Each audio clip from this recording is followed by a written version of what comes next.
What do you take with you when you're on set shooting a film? Cameras, lenses, lights, microphones, these are the obvious tools you would take, but what about the more peculiar ones? In this video we're going to talk about the 5 things that we think you should carry when on set shooting a film and why this crocodile clip is the most important one. Welcome to the Film Look. Thanks to Rocketstock for providing the graphic elements we used in this episode. Their aspect pack includes 200 minimalist graphic elements designed to add a professional touch to your project.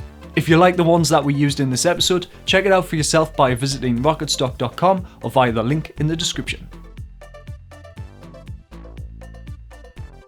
These are the 5 things that make up my daily carry when on set shooting a film. Let's start off with the crocodile clip.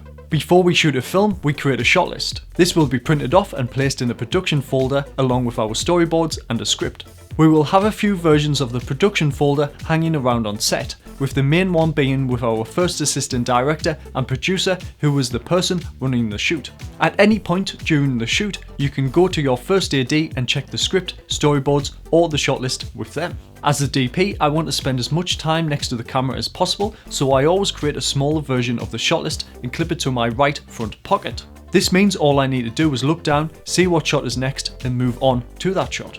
I found this to be a great way to be more efficient on set, as it allows my first AD to concentrate on directing other areas of the production, but I always know that they're there when I need them. This also comes in super handy if you have a very small crew or you are your own first AD, DP and director. Having a shot list clipped to you means you can spend less time away from the camera finding and looking for the shot list.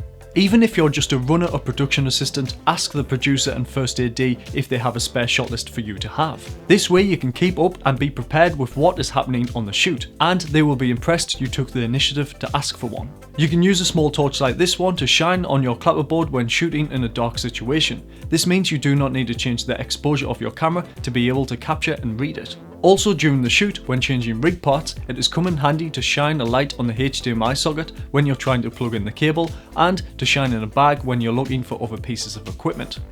I use these dirty rigger gloves when carrying and rigging up equipment, but also when operating the camera handheld, as it gives you an extra level of grip.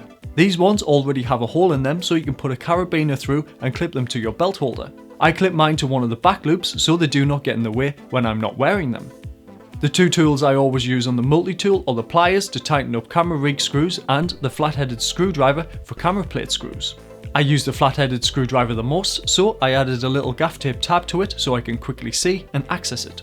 This multi-tool is very cheap, but the quality is super high and only costs around £11 or $20. The reason I went with such a cheap one is because I did not know how much I would use it, which turned out to be only when I was shooting a film.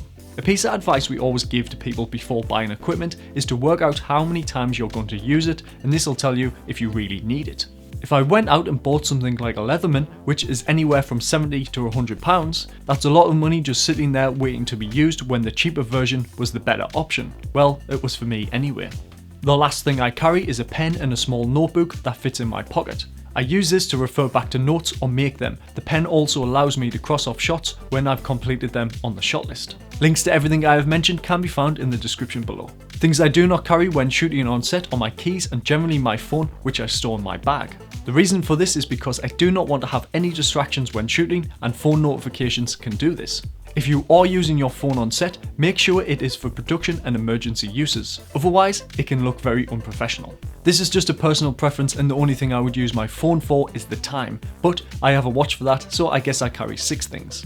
This is just my daily set carry, but there are a bunch of other pieces of filmmaking equipment which you will need. We actually made a video that shows what our second assistant camera person carries when shooting. His utility pouch puts Batman to shame, and it always has everything we need when shooting, and is probably the reason I carry so little. You can find a link to that video via the card in the corner or via the link in the description below.